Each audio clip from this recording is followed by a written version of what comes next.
नमस्कार दोस्तों, the learner point में आप सभी का स्वागत है। दोस्तों, पिछले संडे अपन ने 200 प्लस प्रश्न किए थे सिंधु घाटी सभ्यता के। आज अपन को करने हैं दोस्तों वैदिक सभ्यता के। अगले संडे को दोस्तों अपन करेंगे मौर्य काल के 200 प्लस प्रश्न। तो अगले संडे को तैयार रहना 9 बजे। तो चलिए दोस्तों शुरू करते हैं आज की क्लास। पहला प्रश्न आपके सामने स्क्रीन पर है। वैदिक धर्म आधारित था मूर्ति पूजा पर, यज्ञ पर, अष्टांगिक मार्ग पर, अहिंसा पर। तो इसका राइट आंसर क्या हो जाएगा? वैदिक धर्म आधारित था यज्ञ पर। नेक्स्ट प्रश्न है, वर्ण व्यवस्था की उत्पत्ति की प्रथम व्याख्या किस धर्म ग्रंथ में मिलती है? ऋग्वेद, सामवेद, अथर्ववेद या मनुस्मृति। तो इसका राइट आंसर क्या हो जाएगा? वर्ण व्यवस्था की सर्वप्रथम जानकारी दोस्तों ऋग्वेद के पुरुष सूक्त से मिलती है। तो इसका राइट आंसर हो जाएगा ऋग्वेद। नेक्स्ट है, ऋग्वेद में वर्णित गायत्री मंत्र किस देवता को समर्पित है? ऋग्वेद में वर्णित गायत्री मंत्र किस देवता को समर्पित है? तो गायत्री मंत्र का उल्लेख भी दोस्तों ऋग्वेद में मिलता है और ये गायत्री मंत्र है ये किसको समर्पित है? तो गायत्री मंत्र है दोस्तों ये सावित्री को समर्पित है। किसको? सावित्री। याद रखना किसको? सावित्री। नेक्स्ट है, वैदिक कालीन आर्यों का प्रमुख व्यवसाय क्या था? वैदिक कालीन आर्यों का प्रमुख व्यवसाय क्या था?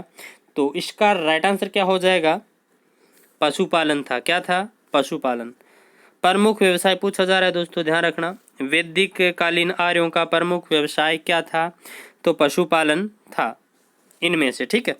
नेक्स्ट है, निम्नलिखित निम्न में से वैदिक काल से संबंधित मर्द भांड है। तो वैदिक काल से संबंधित मर्द भांड कौन सा है आपको पहचानना है। गेरुवर्णी मर्द भांड, लाल काले मर्द भांड, लाल मर्द भांड, चित्रित धूसर मर्द भांड। तो इसका राइट आंसर हो जाएगा दोस्तों गेरुवर्णी मर्द भांड। क्या हो जाएगा? गेरुवर्णी मर्द भांड। नेक्स्ट प्रश्न आपके सामने स्क्रीन पर, ऋग्वैदिक काल में किस पशु का उल्लेख नहीं मिलता है? तो ऋग्वैदिक काल में दोस्तों किस पशु का उल्लेख नहीं मिलता? गाय, घोड़ा, सिंह, बाघ। तो इसका राइट आंसर हो जाएगा दोस्तों ऋग्वैदिक काल में बाघ का उल्लेख नहीं मिलता है। नेक्स्ट है, दशराग युद्ध। दशराग्य युद्ध का विजेता राजा सुदास किस जन से संबंधित था? दशराग्य युद्ध का विजेता राजा सुदास किस जन से संबंधित था? अनु, द्रुहु, त्रिशु, यदु। तो इसका राइट आंसर क्या हो जाएगा? 7 का त्रिस्तु। चलिए दोस्तों इस युद्ध के बारे में थोड़ा जान लेते हैं। जो राजा सुदास है दोस्तों ये भरतजन या त्रिस्तुजन से संबंधित था और इसका जो दशराग्य युद्ध है ये युद्ध लड़ा गया था परशुनी नदी के किनारे। किस नदी के किनारे? परशुनी नदी के किनारे। ठीक है, परशुनी नदी के किनारे लड़ा गया था दोस्तों और इसका उल्लेख मिलता है ऋग्वेद के 7वें मंडल में। कौन से मंडल में? ऋग्वेद के 7वें मंडल में। और ये युद्ध हुआ था दोस्तों जो भरतजन का राजा सुदास था या त्रिस्तु वंश का राजा सुदास था उसके मध्य और इसके सामने थे दोस्तों 10 अन्य राजा और ये युद्ध रावी नदी या परशुनी नदी के किनारे लड़ा गया था और इस युद्ध में राजा सुदास की विजय हुई थी। अब ये तो अपन को दोस्तों पता है, लेकिन इस युद्ध का कारण क्या था? कारण ये था दोस्तों जो राजा सुदास था ना उसके शासनकाल में राजपुरोहित के पद पर था विश्वामित्र। कौन था? विश्वामित्र। उन्होंने क्या किया? विश्वामित्र को हटा करके वशिष्ठ यानी गुरु वशिष्ठ को क्या बना दिया था? राजपुरोहित बना दिया था। इस कारण दोस्तों जो विश्वामित्र है वो नाराज हो गए थे और नाराज होकर के दोस्तों इन्होंने जो 10 राजा थे उनके पास सहायता मांगी, हेल्प मांगी और 10 राजाओं ने दोस्तों इन्हीं के कारण यानी विश्वामित्र के कारण राजा सुदास के साथ क्या लड़ा था? युद्ध लड़ा था रावी नदी के किनारे। नेक्स्ट प्रश्न है, निम्नलिखित में से किस देवता को धर्मों का अध्यक्ष कहा जाता है? निम्न में से किस देवता को धर्मों का अध्यक्ष कहा जाता था? इंद्र, अग्नि, आकाश, वरुण। तो इसका राइट आंसर बताइए। निम्न में से किस देवता को धर्मों का अध्यक्ष कहा जाता था? तो इसका राइट आंसर क्या हो जाएगा? अग्नि को। किसको? अग्नि को। नेक्स्ट है, उत्तर वैदिक काल में जाति प्रथा का आधार किसे माना जाता था? कर्म, जन्म, अभिरुचि, व्यावसायिक निपुणता। तो उत्तर वैदिक काल में दोस्तों जाति प्रथा का आधार किसे माना जाता था? जन्म को। दोस्तों जो ये जाति व्यवस्था है ना, ये ऋग्वेदिक काल में नहीं थी, ये आई उत्तर वैदिक काल में। ऋग्वेदिक काल में दोस्तों जो कोई भी व्यक्ति कोई सा भी कर्म अपना सकता था, कर्म के आधार पर जाति थी, लेकिन ये आगे चल करके दोस्तों जन्म आधारित हो गई थी। एक जगह दोस्तों उल्लेख मिलता है, मैं वेद हूँ, मेरी माता अन्न पीसने वाली है, मेरे पिता किसान है, इस तरह का एक कथन भी मिलता है दोस्तों। यानी जो ऋग्वेदिक काल था उसमें जो ये है अपने जाति प्रथा है, इसका आधार कर्म था, जन्म नहीं था, लेकिन आगे चल करके जन्म हो गया था। नेक्स्ट है, उत्तर वैदिक काल में इंद्र का स्थान किस देवता ने ले लिया? यानी ऋग्वेदिक काल में दोस्तों इंद्र प्रमुख देवता था, लेकिन उत्तर वैदिक काल में इंद्र का स्थान किस देवता ने ले लिया था? तो इसका राइट आंसर हो जाएगा, किसने ले लिया था? विष्णु ने।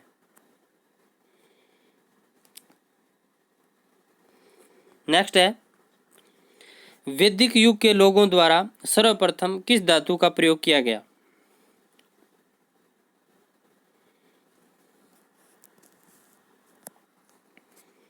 वैदिक युग के लोगों द्वारा सर्वप्रथम किस धातु का प्रयोग किया गया? चांदी, सोना, लोहा या तांबा। तो देखिए दोस्तों, वैदिक युग के लोगों द्वारा सर्वप्रथम किस धातु का उपयोग किया गया? मैं मोटा मोटी आपको बताऊं तो दोस्तों जो वैदिक युग था उसमें चांदी, सोना, लोहा, तांबा, और उत्तर वैदिक काल में दोस्तों लोहे के प्रमाण मिल गए थे अंतरंजी खेड़ा, एंटा जिला, उत्तर प्रदेश से। लेकिन जो वैदिक काल है उसमें चांदी का भी, सोने का भी, तांबे का भी इनका प्रयोग किया जाता था। और जो सिंधु घाटी सभ्यता थी उसके अंदर भी दोस्तों तांबा मिला था, यानी तांबे से वो परिचित थे, सोने से भी थे, चांदी से भी थे, लोहे से नहीं थे। यहाँ आपको बात ये ध्यान रखनी है, लोहे से परिचित कब हुए थे? उत्तर वैदिक काल में। और वैदिक युग के लोगों के द्वारा सर्वप्रथम किस धातु का प्रयोग किया गया? तो सोने का किया गया था। ठीक है, और इस टाइम दोस्तों निष्क नामक एक जो मुद्रा चलती थी वो इसी से निर्मित थी, सोने से। ठीक है, नेक्स्ट है, भारत में मूर्ति पूजा का आरंभ माना जाता है। भारत में मूर्ति पूजा का आरंभ माना जाता है ऋग्वेदिक काल से, उत्तर वैदिक काल से, गुप्त काल से, कुषाण काल से। तो इसका राइट आंसर क्या हो जाएगा? उत्तर वैदिक काल से। मूर्ति पूजा का आरंभ दोस्तों ध्यान रखना, मूर्ति पूजा का आरंभ शुरू हो गया था उत्तर वैदिक काल से।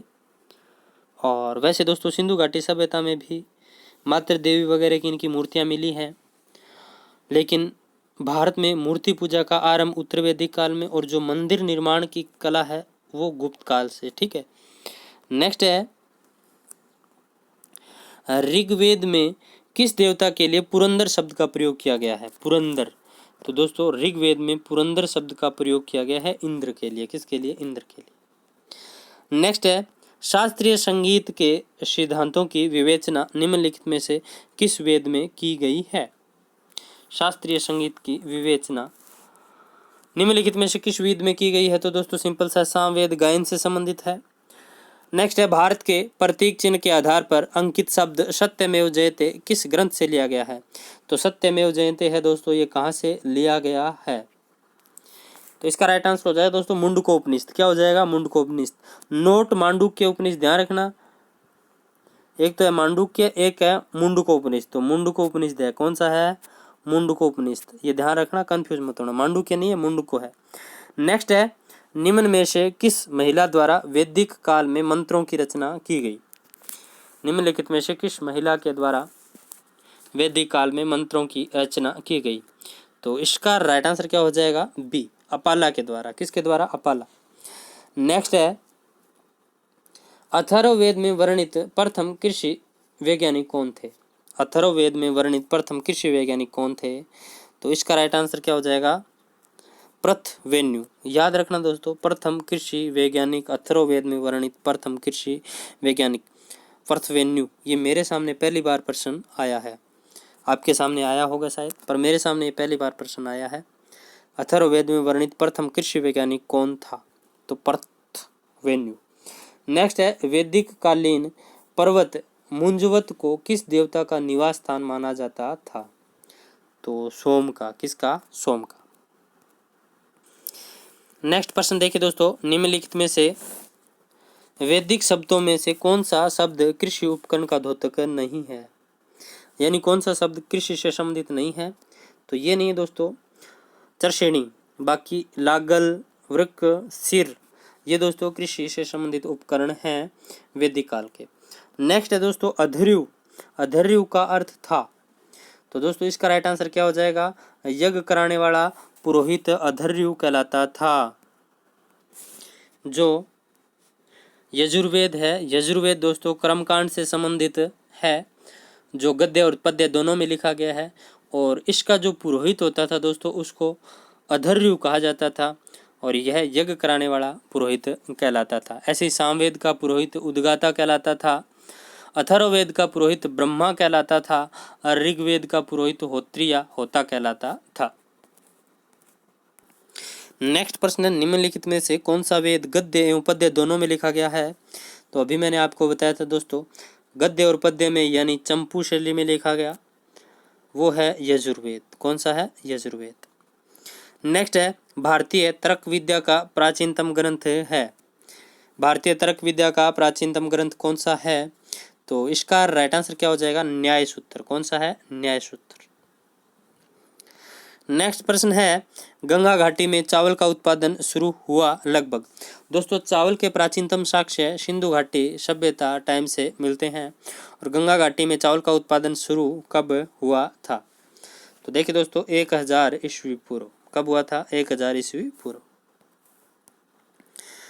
इनका दोस्तों आपके चक्कर पड़ता होगा कि ये ईस्वी पूर्व क्या है, तो आपको मैं बताऊं, यहाँ पर दोस्तों आप मानिए 0, इधर मानिए आप 2020, और इधर मानिए माइनस, इधर मानिए प्लस। अब सोचना आप, यह है ईसा मसीह का जन्म। क्या है? ईसा मसीह का जन्म। ईसा मसीह का जो जन्म है उसको आप क्या मानिए? 0 मानिए। अब ईसा मसीह के जन्म से जो पहले है वो ईस्वी पूर्व आएगा। क्या आएगा? ईस्वी पूर्व। और इधर है वो ईस्वी सन आएगा। क्या आएगा? ईस्वी सन आएगा। यानी इधर बढ़ेगा इधर घटेगा। अब मैं बोल दूं 1000 ईस्वी पूर्व, तो यानी ईसा के जन्म से 1000 साल पहले, तो यानी सिंधु घाटी सभ्यता में जैसे मानूं, ये इधर मानिए ये गंगा घाटी में चावल का उत्पादन 1000 ईस्वी पूर्व, तो 1000 इधर लिख दिया मैंने। इधर 2020 चल रहा है, तो 2000 साल तो ये हो गए, इधर ये 1000 ये हो गए, यानी आज से लगभग 3000 साल पहले। तो इधर जाते हैं तो क्या आएगा? ईसा पूर्व, और इधर जाएंगे तो ईस्वी सन। ये चीज़ आप ध्यान में रखना। ऐसी दोस्तों कभी आपको एक अलग वीडियो बनाकर बताऊंगा मैं, जो विक्रम संवत है, ये शक संवत है, इनका भी दोस्तों इतिहास में आपके कभी चक्कर नहीं पड़ेगा। कैलेंडर से संबंधित एक वीडियो बनाऊंगा दोस्तों, उसमें पूरा ये डिटेल समझा दूंगा मैं कैसे कैसे क्या निकाला जाता है।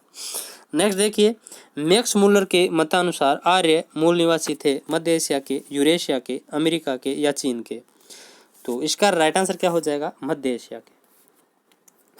नेक्स्ट है, वैदिक धर्म एवं संस्कृति का प्रमाण चिन्ह था। इसका राइट आंसर हो जाएगा यज्ञ। वैदिक धर्म एवं संस्कृति का प्रमाण चिन्ह क्या था? यज्ञ था। नेक्स्ट प्रश्न है, संहिता क्या है? संहिता क्या है? तो दोस्तों संहिता श्लोकों का क्या है? संग्रह है। मंत्रों का संग्रह संहिता कहलाती है, श्लोकों का संग्रह संहिता कहलाती है। नेक्स्ट है, ऋग्वेदिक आर्यों से संबंधित कौन सा कथन असत्य है? ऋग्वेदिक आर्यों से संबंधित कौन सा कथन असत्य है? देखिए, वह गांव में निवास करते थे, वह ध्रुत क्रीड़ा नहीं जानते थे, उनमें भूविवाह का प्रचलन था, सामाजिक जीवन की प्राथमिक इकाई परिवार था। दोस्तों वो ध्रुत क्रीड़ा जानते थे, तो कथन कौन सा गलत हो गया? ये वाला। ध्रुत क्रीड़ा का मतलब होता है जुआ खेलना। नेक्स्ट है, ऋग्वेदिक समाज किस रूप से संगठित था? जन, जाति, राजन्य, सभा। तो इसका राइट आंसर क्या हो जाएगा? जन। नेक्स्ट है, निम्नलिखित में से यह किसका तर्क है कि आर्य मध्य एशिया से आए थे? बीजी तिलक, वेडस्टीन, मैक्स मुलर यानी या विलियम जोन्स या वी.ए. श्रीमथ। तो इसका राइट आंसर क्या हो जाएगा? जल्दी से आप बताइए कमेंट बॉक्स में। मध्य एशिया के निवासी दोस्तों में मैक्स मुल्लर बताते हैं। कौन बताते हैं? मैं मैक्स मुल्लर मध्य एशिया से बताते हैं कि आर्य मध्य एशिया से आए थे। तो तिलक बताते हैं तिब्बत क्षेत्र से आए थे। तिलक बताते हैं तिब्बत क्षेत्र से आए थे। सॉरी दोस्तों, तिलक है इसका राइट आंसर होगा। तिलक बताते हैं उत्तरी ध्रुव से आए थे। कहाँ से आए थे? उत्तरी ध्रुव से आए थे। और मैक्स मुल्लर हैं, ये बताते हैं मध्य एशिया से आए थे। मध्य एशिया से बताया किसने? मैक्स मुल्लर ने। और तिलक ने कहाँ से बताया था? तिलक ने बताया था उत्तरी ध्रुव से आए थे। कहाँ से आए थे? उत्तरी ध्रुव से। और तिब्बत से दयानंद सरस्वती ने बताया था। किसने? तिब्बत से आए, ये किसने बताया? दयानंद सरस्वती। तो ध्यान रखना, तिब्बत से आए किसने बताया? दयानंद सरस्वती। और आर्यों का मूल स्थान उत्तरी ध्रुव था, ये किसने कहा? बाल गंगाधर तिलक। और मध्य एशिया की निवासी थे, ये कहा था मैक्स मुल्लर ने। नेक्स्ट है दोस्तों, जाति प्रथा कब सर्वप्रथम जटिल होती हुई दिखाई दी? उत्तर वैदिक युग में, मौर्य युग में, गुप्त युग में, उत्तर गुप्त युग में। तो इसका राइट आंसर क्या हो जाएगा? जल्दी से बताइए मुझे। जाति प्रथा कब सर्वप्रथम जटिल होती हुई दिखाई दी? तो उत्तर वैदिक युग में, क्योंकि यहाँ पर दोस्तों जाति व्यवस्था किस पर आधारित हो गई थी? जन्म आधारित। नेक्स्ट है, ऋग्वैदिक युग में निम्नलिखित में से कौन सा मनोरंजन का एक साधन नहीं था? निम्नलिखित में से ऋग्वैदिक युग में निम्नलिखित में से कौन सा एक मनोरंजन का साधन नहीं था? ध्रुतक्रम, रथ दौड़, नौका दौड़ या संगीत। तो इसका राइट आंसर क्या हो जाएगा? नौका दौड़। नेक्स्ट है, उत्तर वैदिक काल में स्त्रियों की स्थिति के संबंध में कौन सा कथन सही नहीं है?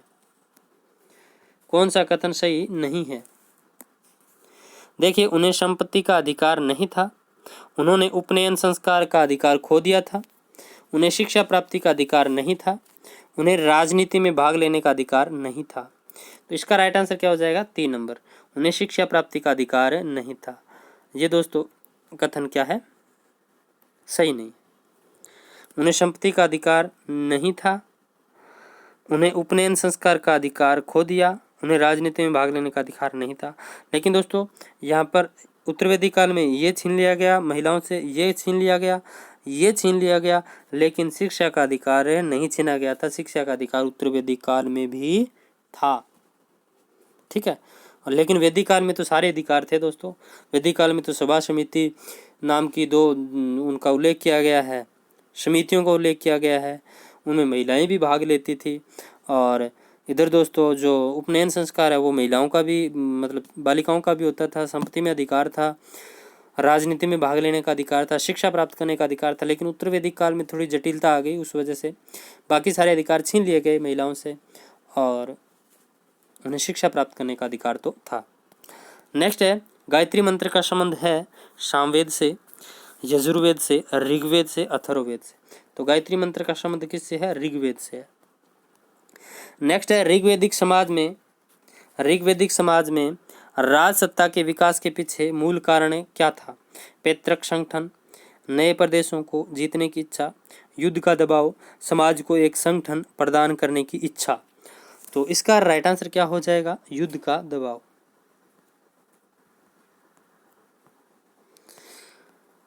नेक्स्ट है, निम्नलिखित में से कौन सा ग्रंथ पुराण है? भगवत गीता, धम्मपद, श्री भागवत, रामायण। तो इसका राइट आंसर क्या हो जाएगा? 3 नंबर, श्रीमद् भागवत। नेक्स्ट है, राजा के निर्वाचन से संबंधित सूक्त पाए जाते हैं। राजा के निर्वाचन से संबंधित सूक्त पाए जाते हैं ऋग्वेद में, यजुर्वेद में, सामवेद में या अथर्ववेद में। तो इसका राइट आंसर क्या हो जाएगा? ऋग्वेद में। नेक्स्ट है, राज्य के अधिकारी किस यज्ञ से संबंधित होते थे? राज्य के अधिकारी यानी रत्निन। राज्य के अधिकारियों को क्या कहा जाता था? रत्निन। राज्य के अधिकारी किस यज्ञ से संबंधित होते थे? तो इसका राइट आंसर क्या हो जाएगा? राजसूय यज्ञ। नेक्स्ट है, वैदिक युगीन इतिहास का प्रधान स्रोत है श्रुति यानी संहिता, जातक, पुराण, राजतरंगिणी। तो इसका राइट आंसर क्या हो जाएगा? श्रुति।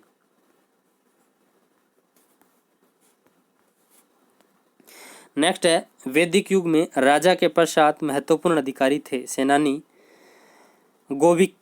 गोविकर्तन, पुरोहित या रानी। तो इसका राइट आंसर क्या हो जाएगा? पुरोहित। वैदिक युग में राजा के पश्चात महत्वपूर्ण अधिकारी कौन होता था? पुरोहित ही होता था। नेक्स्ट देखिए, किस पुराण में कहा गया है वह देश जो समुद्र के उत्तर व हिमाच्छादित पर्वतों के दक्षिण में है भारत कहलाता है और यहाँ भारत के वंशज रहते हैं? विष्णु, मत्स्य, भागवत पुराण, वायु पुराण। तो इसका राइट आंसर क्या हो जाएगा? ऐसा विष्णु पुराण में कहा गया है। नेक्स्ट है, ऋग्वेदिक सभ्यता का वह तत्व जिसकी उपनिषदों के ऋषियों ने आलोचना की। ऋग्वेदिक सभ्यता का वह तत्व जिसकी उपनिषदों के ऋषियों ने आलोचना की। ब्रह्म, यज्ञवाद, आत्मा, अद्वैतवाद। तो इसका राइट आंसर क्या हो जाएगा? 2 यज्ञवाद। नेक्स्ट है, उत्तर वैदिक युग में जाति प्रथा का आधार हो गया। उत्तर वैदिक युग में जाति प्रथा का आधार क्या हो गया था? तो जन्म हो गया था। सिंपल सा है, क्या हो गया था? जन्म। नेक्स्ट है, द्विज किसे कहा जाता है? द्विज, 2 वर्णीय द्विज। तो दोस्तों द्विज कहा जाता है दोस्तों ब्राह्मण, क्षत्रिय और वैश्य को। किसको? ब्राह्मण, क्षत्रिय, वैश्य, इनको क्या कहा जाता था? द्विज कहा जाता था। और ऐसा पूछा जा सकता है दोस्तों, द्विज में शामिल नहीं है तो शूद्र नहीं है शामिल। कौन नहीं है? शूद्र। इन्हें समाज के लिए महत्वपूर्ण माना जाता था दोस्तों। इनकी दोस्तों मतलब निंदनीय इच्छा, मतलब वो थोड़ी उस टाइप की थी, शूद्रों की स्थिति ठीक नहीं थी। तो द्विज वर्ण किसे कहा गया? ब्राह्मण, क्षत्रिय, वैश्य को। इसमें द्विज में किसे शामिल नहीं किया जाता था? तो शूद्र को शामिल नहीं किया जाता था। नेक्स्ट है, नैतिक व्यवस्था के निरीक्षक के रूप में किस वैदिक देवता का वर्णन हुआ? नैतिक व्यवस्था के निरीक्षक के रूप में किस वैदिक देवता का वर्णन हुआ है? तो इसका राइट आंसर हो जाएगा नैतिक व्यवस्था यानी रीत। नैतिक व्यवस्था को क्या कहा जाता था? रीत। और रीत से संबंधित है वरुण। कौन है? वरुण। नेक्स्ट है, छांदोग्य उपनिषद का संबंध किस वेद शाखा से है? छांदोग्य उपनिषद का संबंध किस वेद शाखा से है? तो छांदोग्य का संबंध है सामवेद से। नेक्स्ट है, निम्नलिखित कथनों पर विचार कीजिए। न चुकाए गए ऋण के बदले में दासत्व की प्रथा वैदिक काल से लेकर बुद्ध के समय तक प्रचलित में नहीं थी। वैदिक काल में ऊंची जातियों की स्त्रियों को पति की मृत्यु के उपरांत न तो संपत्ति धारण करने का अधिकार था, न ही पुनर्विवाह का अधिकार था। अब कौन सा कथन सही है ये आपको बताना है। तो देखिए दोस्तों, दोनों ही कथन क्या है? गलत है। ठीक है। नेक्स्ट है, निम्नलिखित कथनों पर विचार कीजिए। ऋग्वेद में राजा द्वारा की जाने वाली न्यायिक प्रक्रिया का विस्तृत विवरण मिलता है।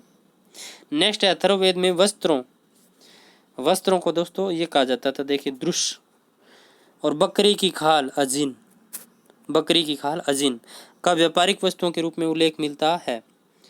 तो देखिए कौन सा सही है, कौन सा गलत है? तो केवल बी सही है दोस्तों। अथर्ववेद में वस्त्रों यानी द्रुष तथा बकरी की खाल का व्यापारिक वस्तुओं के रूप में उल्लेख मिलता है। और पहला ये था, ऋग्वेद में राजा द्वारा की जाने वाली न्यायिक प्रक्रिया का विस्तृत विवरण मिलता है। तो ये नहीं मिलता है, ये कथन सही है, बी वाला। ठीक है, ये ध्यान रखना। अजीन क्या है? बकरी की खाल। द्रुष क्या है? वस्त्र। ये अथर्ववेद में ऐसा उल्लेख मिलता है। नेक्स्ट है दोस्तों, कंठ उपनिषद निम्न में से किस एक से संबंधित है? ऋग्वेद, सामवेद, यजुर्वेद, अथर्ववेद। कंठ उपनिषद निम्नलिखित में से किस एक से संबंधित है? तो कंठ उपनिषद है दोस्तों, ये यजुर्वेद से संबंधित है। किससे? यजुर्वेद से संबंधित। ध्यान रखना, कंठ उपनिषद संबंधित है यजुर्वेद से। नेक्स्ट है, निम्नलिखित में से किस एक में सर्वप्रथम गोत्र शब्द का प्रयोग कुल के अर्थ में किया गया? गोत्र शब्द का प्रयोग कुल के रूप में किया गया। तो इसका राइट आंसर क्या हो जाएगा? अथर्ववेद में। नेक्स्ट है, ऋग्वेद का प्रसिद्ध पुरुष सूक्त सृष्टि का ब्रह्मा इस कारण प्रसिद्ध है कि इसमें वर्णन है। तो इसका राइट आंसर हो जाएगा ब्रह्मा के 4 अंगों से 4 वर्णों की उत्पत्ति का उल्लेख है। यह है ऋग्वेद का प्रसिद्ध पुरुष सूक्त। तो दोस्तों, ऋग्वेद के पुरुष सूक्त में सबसे पहले 4 वर्णों की उत्पत्ति का उल्लेख मिलता है।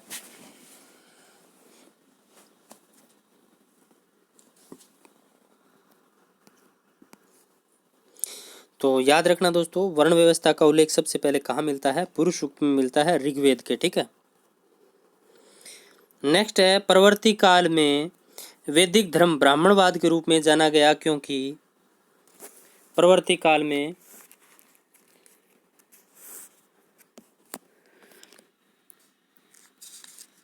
वैदिक धर्म ब्राह्मणवाद के रूप में जाना गया क्योंकि दोस्तों कारण ये था, जो ब्राह्मण थे उनका दोस्तों आधिपत्य थोड़ा ज़्यादा हो गया था। यानी मतलब जो उच्च जाति वर्ग था, ब्राह्मण वर्ग था, वो मतलब कर्मकांडों की ओर ले गया लोगों को, ज़्यादा जादू टोना कर्मकांडों, क्योंकि संपत्ति का स्रोत ही वही था। तो इसका उत्तर ये हो जाएगा, ब्राह्मण ग्रंथों में वैदिक धर्म का स्वरूप कर्मकांडीय हो गया था। क्या हो गया था? कर्मकांडीय हो गया था परवर्ती काल में। नेक्स्ट है, प्राचीनतम उपनिषद कौन थे? तो प्राचीनतम उपनिषद कौन थे? वृहदारण्यक और छांदोग्य। और दोस्तों वृहदारण्यक और छांदोग्य, वृहदारण्यक में लंबे लंबे संवाद मिलते हैं, जो विदुषियाँ थी उनके संवाद वृहदारण्यक में मिलते हैं। किसमें? वृहदारण्यक में। नेक्स्ट है, वैदिक राजाओं एवं राज्यों के निम्नलिखित युग्मों से कौन सा एक युग्म सुमेलित नहीं है? अजातशत्रु काशी, अशोपति केकय, जनक विदेह, जनमेजय मद्र। तो क्या होगा इसका राइट आंसर? 4 नंबर। ये सुमेलित नहीं है, बाकी सारे सुमेलित है, ये सुमेलित नहीं है। नेक्स्ट है, मनुस्मृति ने सरस्वती और दृष्टवती नदियों के बीच के प्रदेश को किस नाम से परिभाषित किया? तो इसका राइट आंसर सिंपल से दोस्तों, ऊपर टिक लग रखा है, ब्रह्मावर्त। मनुस्मृति ने सरस्वती और दृष्टवती नदियों के बीच के प्रदेश को किस नाम से परिभाषित किया? तो ब्रह्मावर्त। नेक्स्ट है, वैदिक देवता इंद्र के विषय में निम्नलिखित कथनों पर विचार कीजिए तथा कथनों के नीचे दिए गए कूट से अपना उत्तर देखिए। तो झंझावत के देवता नैतिक व्यवस्था के संरक्षक, वर्षा के देवता पापियों को दंड देते थे। तो इंद्र के बारे में दोस्तों कौन कौन सा सही है? सिर्फ ये सही है और ये सही है। वर्षा के देवता और झंझावत के देवता थे। नेक्स्ट है, निम्न में से कौन सा वेद का अंग नहीं है? वेद का अंग कौन सा नहीं है? तो दोस्तों पुराण नहीं है वेद का अंग, बाकी संहिता, उपनिषद, आरण्यक, ये क्या है? वेद के अंग हैं। नेक्स्ट है, ऋग्वेदिक कालीन 10 राजाओं का युद्ध किस नदी के तट पर लड़ा गया? तो इसके बारे में जिक्र मैं पहले कर चुका हूँ, परशुणी या रावी नदी के तट पर लड़ा गया था। नेक्स्ट है, बोगजगोई अभिलेख में निम्नलिखित में से किन आर्य देवताओं का नामोल्लेख किया गया है? दोस्तों बोगजगोई अभिलेख के बारे में आप क्या जानते हैं? कमेंट बॉक्स में कमेंट करिए, बोगजगोई अभिलेख क्या था? तो दोस्तों बोगजगोई अभिलेख है, ये है 1400 ईस्वी पूर्व के आसपास। कब का? 1400 ईस्वी पूर्व के आसपास का अभिलेख है। और यह अभिलेख मिला था दोस्तों एशिया माइनर ईरान से। कहाँ से? एशिया माइनर ईरान एक स्थान है दोस्तों, वहाँ से मिला था। और इसकी भाषा दोस्तों इंडो ईरानी मानी गई है, इंडो ईरानी भाषा मानी गई है। और बोगजगोई अभिलेख में दोस्तों कहा गया है कि जो भारतीय आर्य है वो ईरानी आर्यों से बिछुड़ गए थे। ठीक है, और पहले इनका निवास स्थान एक ही माना जाता है दोस्तों। ठीक है, यानी ये एक साथ ही थे, भारतीय आर्य और ईरानी आर्य। और इस अभिलेख में दोस्तों 4 देवताओं का उल्लेख मिलता है। ऋग्वेदिक देवता इंद्र, वरुण, मित्र और नातस्य। इंद्र, वरुण, मित्र और नातस्य। इंद्र, वरुण, मित्र और नातस्य। तो 4 नंबर इसका राइट आंसर हो जाएगा बोगजगोई अभिलेख। नेक्स्ट है, पूर्व वैदिक काल में भूमि का स्वामी किसके पास था? यानी पूर्व वैदिक काल में भूमि का स्वामित्व किसके पास था?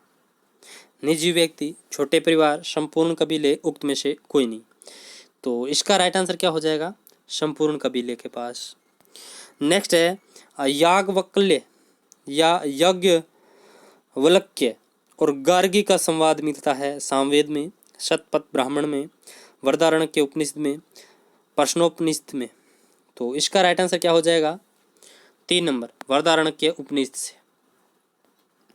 नेक्स्ट है निम्नलिखित में से किसने वैदिक ऋचाओं की रचना नहीं की थी? घोषा, स्वयंवरा, अपाला, विश्वस्त्रा। तो इसका राइट आंसर क्या हो जाएगा दोस्तों? ये वाला। बाकी ये तीनों उसमें शामिल थी। नेक्स्ट है सूची फर्स्ट को सूची सेकंड से मिलाना है दोस्तों। बहुत आसान है दोस्तों। सतलज, विपाशा, व्यास, स्तुद्री, रावी, अस्किनी, चिनाब, प्रसून। दोस्तों इनकी मैंने ट्रिक बताई थी आपको एक बार कि आशिक होते हैं वो चिन्ह छोड़ जाते हैं, आशिक होते हैं वो क्या छोड़ जाते हैं? चिन्ह छोड़ जाते हैं। और दोस्तों धन में वित्त ज़्यादा, शादी में क्या लिया जाता है? वित्त ज़्यादा लिया जाता है। क्या लिया जाता है? वित्त वित्त वित्त। किसमें? शादी के अंदर। तो इसके बारे में भी मैंने आपको बताया था।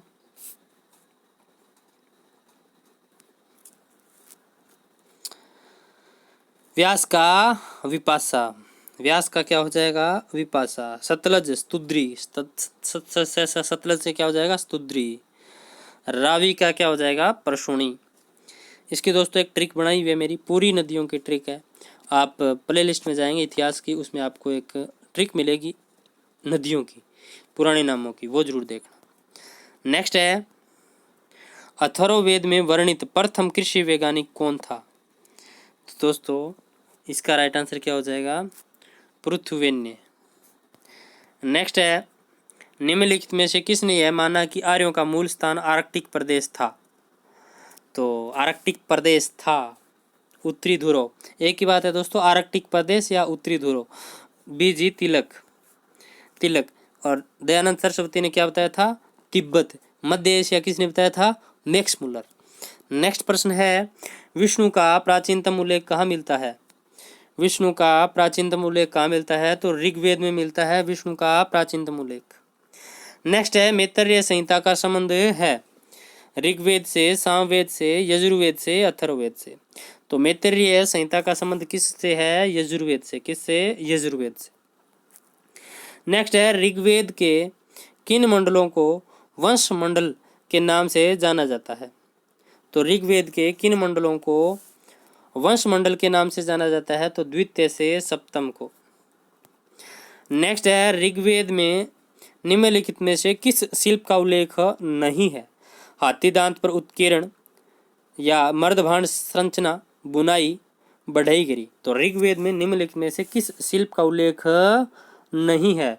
तो हाथी दांत पर उत्कीर्णन का उल्लेख नहीं है। नेक्स्ट है वेदांग ज्योतिष के लेखक के रूप में कौन विख्यात हैं? तो लगंध। कौन है वेदांग ज्योतिष के लेखक? लगंध। नेक्स्ट है ऋग्वेद में कौन सा मंडल विश्वामित्र के कुल के सूक्तों का संग्रहण है?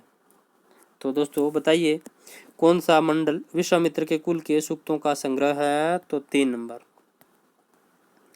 सूक्त मतलब दोस्तों सूत्र, सूत्र। सूक्तों का मतलब होता है सूत्र, श्लोक। तो विश्वामित्र के श्लोक तीसरे मंडल में है ऋग्वेद के। नेक्स्ट है ऋग्वेदिक भरतों का अधिवास था। ऋग्वेदिक भरतों का अधिवास था तो रावी घाटी। क्या था? रावी घाटी। नेक्स्ट है निम्नलिखित में से कौन सा वेद अंशतः गद्य में लिखा गया है? अंशतः गद्य में लिखा गया है। तो इसका राइट आंसर क्या हो जाएगा? यजुर्वेद।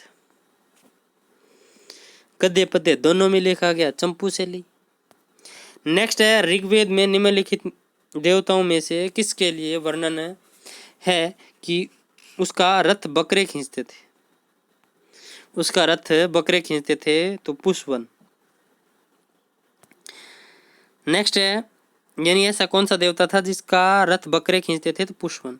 नेक्स्ट है वैदिक साहित्य में सभा और समिति को किस देवता की 2 पुत्रियां कहा गया है? ये न्याय से संबंधित दोस्तों 2 संस्थाएं थी, सभा और समिति।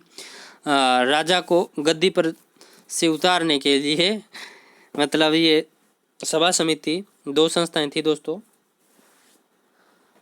नेक्स्ट देखिए आजकल भी राजस्थान में यही चल रहा है, पर समितियां ऐसी नहीं है, राजनीतिक खेल हो रहे हैं।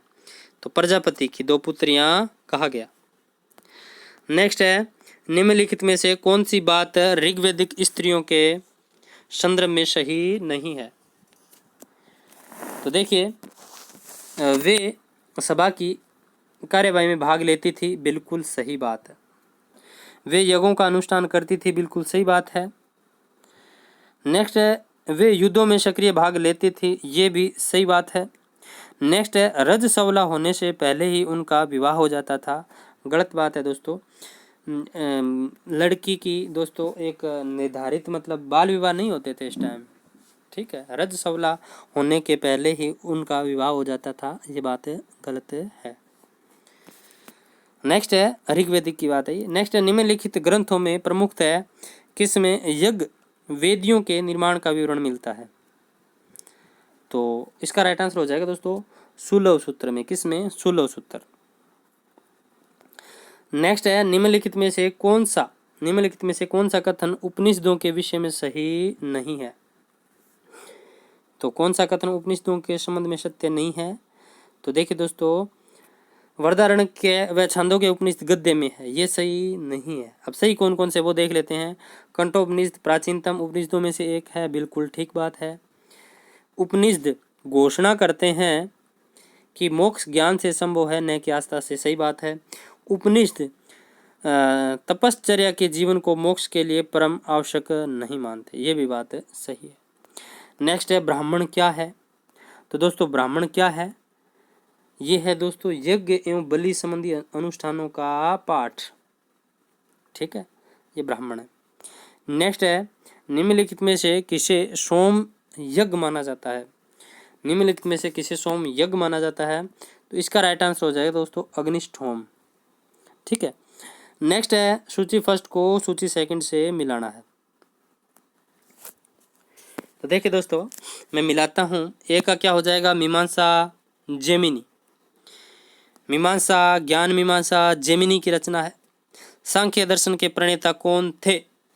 सांख्य दर्शन के प्रणेता कौन थे? बताइए। न्याय दर्शन, वैशेषिक दर्शन। तो चलिए इनके ऑप्शन देख लेते हैं। एक का क्या हो जाएगा? सी। बी का क्या हो जाएगा? न्याय का ए। और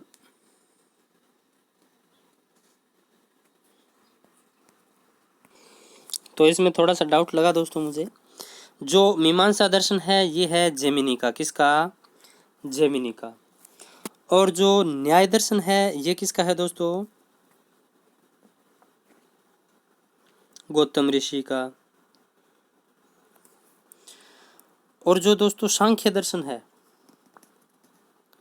ये है दोस्तों कपिल मुनि का। किसका? कपिल। और वैशेषिक दर्शन है ये है कणाद का। किसका? कणाद का। अब इन कृष्ण ईश्वर कृष्ण दोस्तों कपिल को ही कहा जाता था, ये मुझे ध्यान नहीं है। बाकी सांख्य दर्शन के प्रणेता कपिल मुनि माने जाते हैं। मीमांसा जेमिनी, न्याय दर्शन ये अक्षपाद गौतम और वैशेषिक उलूक कणाद, ठीक है। नेक्स्ट है जनक और याज्ञवल्क्य कथानक कहाँ मिलता है? तो इसका राइट आंसर क्या हो जाएगा? वृहदारण्यक के उपनिषद में। दोस्तों जो भी बड़े बड़े संवाद हुए हैं तो बड़े बड़े बड़े उपनिषदों में हुए हैं। कथानक कहाँ मिलता है? वृहदारण्यक के उपनिषद में। नेक्स्ट है निम्नलिखित पाठों पर विचार कीजिए। शतपथ ब्राह्मण, वृहदारण्यक के उपनिषद, आचारांग सूत्र, विनय पिटक। तो इसका राइट आंसर क्या हो जाएगा? उपरोक्त में से कौन से वैदिक साहित्य से संबंधित नहीं है? जो संबंधित नहीं है उनको अलग करना है। तो बी और सी नहीं है, ये नहीं है और ये नहीं है। शतपथ ब्राह्मण और विनय पिटक ये वैदिक साहित्य से संबंधित हैं, ठीक है। नेक्स्ट है हिट्टानी।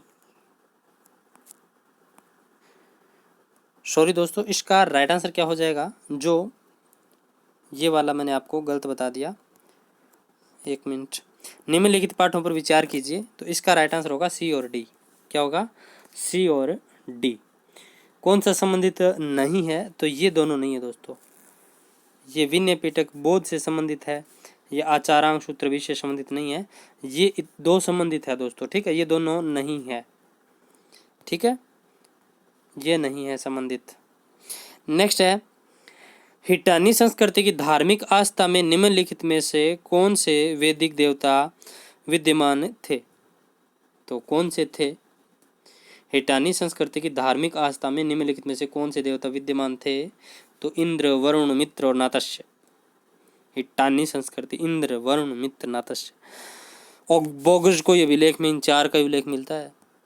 बोगस को यह अभिलेख ईरान वाला, ठीक है। नेक्स्ट देखिए, ऋग्वेद में सर्वाधिक संख्या में सूक्त हैं। किसके विषय में है? ऋग्वेद में सर्वाधिक सूक्त इंद्र के विषय में। सबसे ज्यादा बार दोस्तों ऋग्वेद में इंद्र का उल्लेख मिलता है, सबसे ज्यादा बार।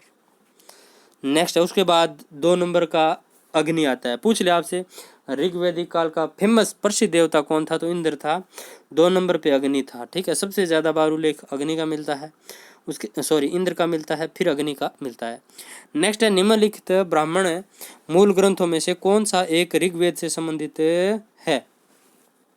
तो ऐतरेय ब्राह्मण है दोस्तों। कौन सा है? ऐतरेय। नेक्स्ट प्रश्न आपके सामने स्क्रीन पर, निम्नलिखित में से किसको वैदिक साहित्य में प्रजापति के रूप में वर्णित किया गया है? तो प्रजापति के रूप में किसे वर्णित किया गया है? वराह को। किसको? वराह। नेक्स्ट है, गौतम क्या है? तो गौतम क्या है? उक्त में से कोई नहीं, ठीक है। नेक्स्ट है, गोमत मैंने गौतम बोल दिया। गोमत क्या है? कोई नहीं है उक्त में से।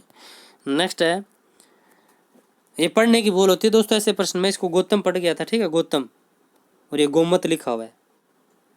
मतलब अपना माइंड भी मतलब सेट रखता है शब्दों को। जो नया शब्द आता है उसको पढ़ने में इसको जोर आता है, गोमत, ठीक है। और मैं इसको गौतम पढ़ के गया था, तो ये ध्यान रखना है, ऐसे अपन जल्दबाजी में टिक कर जाते हैं। नेक्स्ट देखिए, किस संहिता को ब्रह्मवेद कहा गया है? तो अथर्ववेद को ब्रह्मावेद कहा जाता है, अथर्ववेद। नेक्स्ट है, उपनयन नामक संस्कार किस अवसर पर आयोजित होता था? तो उपनयन नामक संस्कार दोस्तों शिक्षा आरंभ करने के लिए किया जाने वाला संस्कार कौन सा है? उपनयन संस्कार। शिक्षा से संबंधित है, शिक्षा प्रारंभ करते हैं तो उपनयन संस्कार। नेक्स्ट है, प्रसिद्ध गायत्री मंत्र किस ग्रंथ में है? तो ऋग्वेद में दोस्तों प्रसिद्ध गायत्री मंत्र का उल्लेख मिलता है। नेक्स्ट है, निम्नलिखित में से कौन सी विदुषी महिला वैदिक मंत्रों की रचयिता नहीं थी? तो गार्गी नहीं थी दोस्तों वैदिक मंत्रों की रचयिता। गार्गी दोस्तों उत्तर वैदिक काल की थी। ये 3 इसमें सम्मिलित हैं। निम्नलिखित में से कौन सी विदुषी महिला वैदिक मंत्रों की रचयिता नहीं थी? तो गार्गी नहीं थी। बाकी विश्वासरा, अपादा, घोषा ये थी। इनका उल्लेख ऋग्वेदिक काल में मिलता है। और गाग्री, मैत्री वो ETC वो आगे उत्तर वैदिक काल। नेक्स्ट है, वर्ण व्यवस्था की उत्पत्ति की सर्वप्रथम व्याख्या किस धर्म ग्रंथ में मिलती है? तो दोस्तों ऋग्वेद में मिलती है। वर्ण व्यवस्था की उत्पत्ति की सर्वप्रथम व्याख्या किस धर्म ग्रंथ में मिलती है? तो ऋग्वेद में मिलती है। नेक्स्ट है, आत्मा के अवागमन की परिकल्पना निम्नलिखित में से सर्वप्रथम कहाँ मिलती है? तो इसका राइट आंसर क्या हो जाएगा? ऋग्वेद। नेक्स्ट है, ऋग्वेद में वर्णित सामान्य अपराध निम्नलिखित में से क्या था? अपहरण, पशुओं की चोरी, डकैती या हत्या? तो दोस्तों पशुओं की चोरी। नेक्स्ट है, क्योंकि दोस्तों पशु ही संपत्ति थी उस टाइम, सब कुछ पशु ही तो था, प्रमुख व्यवसाय का साधन ही पशु था, तो जिसकी डिमांड होती है उसी की चोरी होती है। प्रारंभिक वैदिक काल की सबसे सामान्य शासन व्यवस्था क्या थी? तो दोस्तों गणतंत्र। क्या थी? गणतंत्र। नेक्स्ट है, ऋग्वेदिक संहिता में मंत्रों का 1/4 निम्नलिखित में से किस देवता को समर्पित है? तो इसका राइट आंसर क्या हो जाएगा? इंद्र को। नेक्स्ट है, सभा और समितियां संस्थाएं थी? तो आर्यों की थी दोस्तों सभा और समिति संस्थाएं। नेक्स्ट है, पुरुष सूक्त में हमें मिलता है? तो पुरुष सूक्त में हमें क्या मिलता है? चातुर्वर्ण्य का सिद्धांत। चातुर्वर्ण यानी 4 वर्णों का पुरुष सूक्त। ऋग्वेद के पुरुष सूक्त में 4 वर्ण व्यवस्थाओं का उल्लेख मिलता है। चातुर्य वर्ण का सिद्धांत है पुरुष सूक्त। नेक्स्ट है, वैदिक धर्म आधारित था? तो वैदिक धर्म आधारित था यज्ञ पर। किस पर? यज्ञ पर। उत्तर वैदिक कर्मकांड आधारित हो गया था पूर्णतः, ठीक है। ये भी, इसमें भी कर्मकांड चलते थे दोस्तों। कर्मकांड ही कहेंगे इनको। जादू टोना इनमें विश्वास करना। निम्नलिखित में से किस मूल पाठ में भारतीय गणितीय लेखन से संबंधित प्राचीनतम साक्ष्य निहित हैं? तो इसका राइट आंसर क्या हो जाएगा? 16 सूत्र। नेक्स्ट है, ऋग्वेद का सर्वाधिक लोकप्रिय छंद कौन सा है? तो अनुष्टुप छंद है। ऋग्वेदिक काल का सबसे लोकप्रिय छंद कौन सा है? अनुष्टुप। और संस्कृत में दोस्तों छंद लगते हैं और वहाँ पर ये प्रश्न आ सकता है कि सबसे लोकप्रिय छंद कौन सा है? तो अनुष्टुप है, अनुष्टुप छंद। ठीक है। नेक्स्ट प्रश्न देखिए दोस्तों, निम्नलिखित में से कौन सा एक कथन सही नहीं है? तो देखिए दोस्तों, उपनिषदों का संकलन पुराणों से पहले किया गया, बिल्कुल सही बात है। उपनिषद पुनर्जन्म में विश्वास रखते हैं, सही बात है। उपनिषदों में शिक्षाप्रद कथाओं एवं वार्तालापों का समावेश है, सही बात है। उपनिषदों में कोई दृष्टांत समाहित नहीं है, ये गलत बात है। नेक्स्ट है, निम्नलिखित कथनों पर विचार कीजिए। ऋग्वेदिक काल में राजा के पदाधिकारियों में प्रमुख पुरोहित था, सही बात है, पुरोहित था। ऋग्वेदिक काल में राजा भूमि का अबाधित स्वामी था, गलत बात है। ऋग्वेदिक कालीन राजा गुप्तचर व्यवस्था से अनभिज्ञ था, गलत बात है। अनभिज्ञ कैसे रहेगा? और जो 10 राज्य युद्ध हुआ था वो दोस्तों आपको मैं समझा चुका। रावी नदी या पुरुषोणी नदी के किनारे भरतजन राजा सुदास और 10 अन्य राजाओं के मध्य लड़ा गया था, और वो पुरोहित पद के लिए लड़ा गया था। जो राजा सुदास था ना, उसने विश्वामित्र को दोस्तों पद से हटा करके गुरु वशिष्ठ को पुरोहित के पद पे रख लिया था, इसलिए वो नाराज हो गए थे विश्वामित्र, और अन्य 10 राजाओं के पास जाकर के उन्होंने गुहार की कि मेरा पुरोहित का पद छीन लिया है। जैसे अभी भी किसका पद छीन लिया? सचिन पायलट जी से कांग्रेस के अध्यक्ष का पद छीन लिया, वैसे ही तो वो नाराज हो गए। अब ये नाराज होकर के दोस्तों युद्ध हो सकता है, तो यही बात है। नेक्स्ट देखिए, भारत में ऋग्वेदिक आर्यों का निवास कहाँ था? उत्तर भारत, संपूर्ण भारत, भारत का पूर्वीय क्षेत्र, सप्त सिंध क्षेत्र। तो इसका राइट आंसर क्या हो जाएगा? सप्त सिंध क्षेत्र। नेक्स्ट है, उपनिषदों में धर्मशास्त्र के किस पक्ष पर सबसे अधिक जोर दिया गया? भक्ति, ज्ञान, कर्म या तप? तो इसका राइट आंसर क्या हो जाएगा? ज्ञान पर। नेक्स्ट है, निम्नलिखित वैदिक देवताओं में से कौन अवेस्ता के देवता अहुर मजदा से सादृश्य रखता है? तो इसका राइट आंसर क्या हो जाएगा? वरुण। नेक्स्ट है, राजसूय से संबंधित अनुष्ठानों का वर्णन है। तो यजुर्वेद में है दोस्तों, राजसूय यज्ञ, यज्ञ यज्ञ। नेक्स्ट है, वरदारण के उपनिषद में जनक की सभा में याज्ञवल्क्य या यज्ञ वल्क्य से दार्शनिक संवाद करते हुए निम्नलिखित में से किसका वर्णन हुआ? गार्गी, कात्यायनी, मैत्री, विश्वावसुरा। तो इसका राइट आंसर क्या हो जाएगा? गार्गी। नेक्स्ट है, ऋग्वेदिक काल में पत्नी थी, तो क्या थी दोस्तों? सभी धार्मिक सामाजिक उत्सव में पत्नी पति की सहभागिनी थी, ये नहीं थी। नेक्स्ट है दोस्तों, केपी जायसवाल द्वारा लिखित पुस्तक का शीर्षक था, तो क्या था? हिंदू पॉलिटी। ये केपी जायसवाल की पुस्तक है, हिंदू पॉलिटी। नेक्स्ट है, वैदिक शब्द में रित का क्या आशय है दोस्तों? तो रित रित रित रित नैतिक नियम। ठीक है, रित का मतलब होता है नैतिक नियम। नेक्स्ट है, शुक्ल एवं कृष्ण के रूप में ज्ञात 2 संस्करण मिलते हैं, तो इसका राइट आंसर क्या हो जाएगा? केवल अथर्ववेद में। किस में? केवल अथर्ववेद में। नेक्स्ट है, निम्नलिखित में से कौन महिला विदुषी वैदिक मंत्रों की रचयिता मानी जाती है? तो ये सारी मानी जाती है, विश्वेश्वरा, कोशा, अपाला। नेक्स्ट है, जाति प्रथा की तीव्र आलोचना करने वाले ग्रंथ वज्र सूची के रचयिता कौन है? तो इसका राइट आंसर क्या हो जाएगा? अशोक घोष। नेक्स्ट है, सूची फर्स्ट को सूची सेकंड से मिलाइए। तो देखिए, आचारांग सूत्र, अंगुत्तर निकाय, पंचरात्र संहिता, वाजपेयी संहिता, इधर वैदिक, भागवत, जैन, बौद्ध। तो इसका राइट आंसर हो जाएगा दोस्तों 81।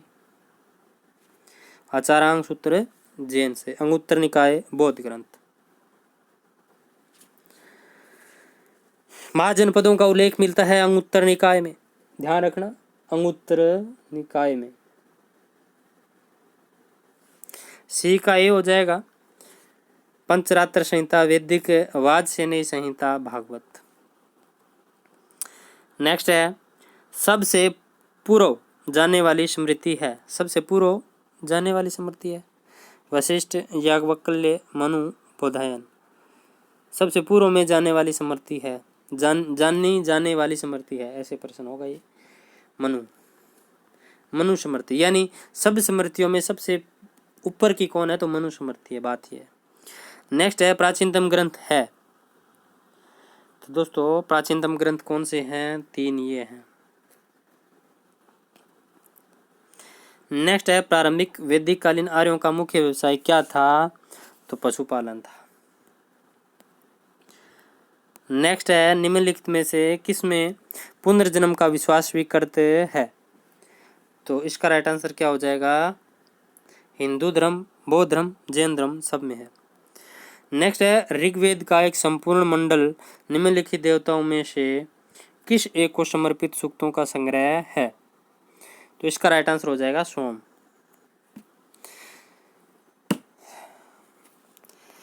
नेक्स्ट है निम्नलिखित ग्रंथों में से किसमें सर्वप्रथम परीक्षित का उल्लेख हुआ है, परीक्षित का उल्लेख हुआ है, तो अथर्ववेद में। नेक्स्ट है स्मृतियों में वर्णित विवाह के किस प्रकार में वर द्वारा कन्या के पिता को एक गो मिथुन देना पड़ता था, तो इसका राइट आंसर क्या हो जाएगा, आर्ष, आर्ष विवाह। विवाह 8 प्रकार के थे, कितने प्रकार के, 8 प्रकार के। नेक्स्ट है राजा सुदास जिस विषय में ऋग्वेद में वर्णन है कि उसने 10 राजाओं को पराजित किया, किस जन से संबंधित था, तो भरत जन। नेक्स्ट है उत्तर वैदिक काल में पूर्व वैदिक काल की तुलना में राजस्व गठन में मुख्य परिवर्तन क्या हुआ, तो दोस्तों मुख्य परिवर्तन ये हुआ कि राज्य के संगठन का आधार कुल न रहकर भूमि विस्तार हो गया, राज्य के संगठन का आधार कुल न रहकर के भूमि विस्तार हो गया था। नेक्स्ट है अद्वैत दर्शन का प्रतिपादन निम्नलिखित में से किस में मिलता है, तो उपनिषदों में मिलता है दोस्तों अद्वैत दर्शन का प्रतिपादन। कमेंट बॉक्स में मुझे बताना अद्वैत दर्शन का प्रतिपादन किसने किया। नेक्स्ट है वर्ण व्यवस्था की उत्पत्ति का संकेत सर्वप्रथम किस धर्म ग्रंथ में मिलता है, तो ऋग्वेद में मिलता है, किसमें, ऋग्वेद में। नेक्स्ट है निम्नलिखित में से कौन सी भाषा इंडो आर्यन भाषा से संबंध रखती है, इंडो आर्यन भाषा से संबंध रखती है, तो पर्शियन, कौन सी, पर्शियन। नेक्स्ट है संस्कारों का वर्णन निम्नलिखित में से किस मूल पाठ में है, तो इसका राइट आंसर क्या हो जाएगा, 3 गृहसूत्र, ख्वासूत्र। नेक्स्ट है ऋग्वेद में वर्णित धर्म का आधार क्या था, तो ऋग्वेद में धर्म का आधार था प्रकृति पूजा, वर्णित धर्म का आधार प्रकृति पूजा। नेक्स्ट है प्राचीन साहित्य में वर्णित विवाहों के कितने प्रकार थे, 8 प्रकार थे। नेक्स्ट है सत्यमेव जयते का उल्लेख सर्वप्रथम कहाँ मिलता है, इंपॉर्टेंट प्रश्न है, स्क्रीनशॉट ले लेना। सत्यमेव जयते का उल्लेख सर्वप्रथम कहाँ मिलता है, तो उपनिषदों में, और उपनिषदों में भी कौन से में मिलता है, सत्यमेव जयते मांडुक्य उपनिषद, ठीक है, या मुंडको उपनिषद, तो इसका राइट आंसर क्या हो जाएगा, सत्यमेव जयते उपनिषदों में, और कौन सा उपनिषद, तो मुंडक उपनिषद, याद रखना मुंडक उपनिषद। नेक्स्ट है निम्नलिखित में से कौन सा संयोजन ऋग्वैदिक संस्कृति के विषय में सही है, तो इसका राइट आंसर क्या हो जाएगा, ग्राम्य, पशुचारणिक और राजतंत्रीय। नेक्स्ट है वेद का सामान्य अर्थ क्या है, तो दोस्तों वेद का सामान्य अर्थ क्या है, ज्ञान, क्या है, ज्ञान। नेक्स्ट है वेदों की भाषा जिसे देववाणी भी कहा जाता है क्या थी, संस्कृत। नेक्स्ट है आर्यों के भ्रमणशील होने के कारण इन्होंने कोई भौगोलिक अवशेष नहीं छोड़े, आर्य सभ्यता की जानकारी के मुख्य स्रोत क्या हैं, वेद हैं। नेक्स्ट है सबसे प्राचीन वेद व आर्य संस्कृति का मुख्य स्रोत क्या है, तो ऋग्वेद है। क्या है? ऋग्वेद। नेक्स्ट है ईरानी भाषा के प्राचीनतम ग्रंथ जैन अवेस्ता की समानता कौन से वेद से की गई है? तो ऋग्वेद से।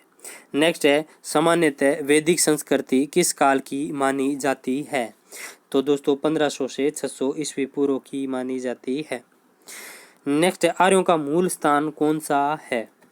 यह विवादाग्रस्त प्रश्न है। आर्यों का मूल निवास स्थान भारत मानने वाले विद्वान कौन है? तो आर्यों का मूल निवास स्थान भारत मानने वाले विद्वान कौन हैं? तो ये सारे ही हैं। नेक्स्ट है प्रोफेसर मैक्स मूलर आर्यों का मूल निवास स्थान किस जगह को मानते हैं? तो मैक्स मूलर मानते हैं दोस्तों मध्य एशिया। किसको? मध्य एशिया। इसे बैक्टीरिया भी कहते हैं। क्या कहते हैं? बैक्टीरिया। बैक्टीरिया, ठीक है। नेक्स्ट है तिब्बत को आर्यों का मूल स्थान किसने माना था? तो स्वामी दयानंद सरस्वती ने तिब्बत माना था। नेक्स्ट है ऋग्वैदिक काल की सर्वाधिक महत्वपूर्ण नदी कौन सी थी?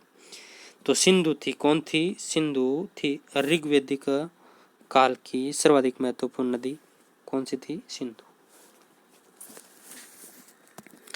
नेक्स्ट है ऋग्वैदिक काल में नदी तमा नदियों की माता के नाम से कौन सी नदी जानी जाती थी? तो सरस्वती, ठीक है। प्रमुख नदी यदि पूछ ले या महत्वपूर्ण नदी पूछ ले कौन सी थी? महत्वपूर्ण नदी पूछ ले तो कौन सी थी? सिंधु थी, ठीक है। और दोस्तों नदियों में प्रमुख पूछ ले या नदी तमा पूछ ले, नदियों की माता पूछ ले तो सरस्वती। कौन सी? सरस्वती। नेक्स्ट है ऋग्वेद में आर्य निवास स्थल के लिए सर्वत्र कौन से शब्द का प्रयोग किया गया है? तो सप्तछंदो। यानी ऋग्वेद में आर्य निवास स्थल के लिए कौन से स्थान का मतलब ऐसे माना गया है कि ये इनका निवास स्थान था? तो दोस्तों सप्तछंदो प्रदेश। नेक्स्ट है ऋग्वेद में गंगा नदी का जिक्र कितनी बार हुआ है? तो ऋग्वेद में गंगा नदी का जिक्र एक बार हुआ है। कितनी बार? एक बार। नेक्स्ट है ऋग्वेद में सरस्वती और दृष्टवती नदियों के मध्य के पवित्र प्रदेश को क्या कहा जाता था? तो ब्रह्मावर्त कहा जाता था। क्या कहा जाता था? ब्रह्मावर्त। नेक्स्ट है आर्यों के कबीलाई समाज की बुनियादी इकाई क्या थी? तो आर्यों के कबीलाई समाज की बुनियादी इकाई क्या थी? तो पितृसत्तात्मक परिवार। क्या था? पितृसत्तात्मक परिवार।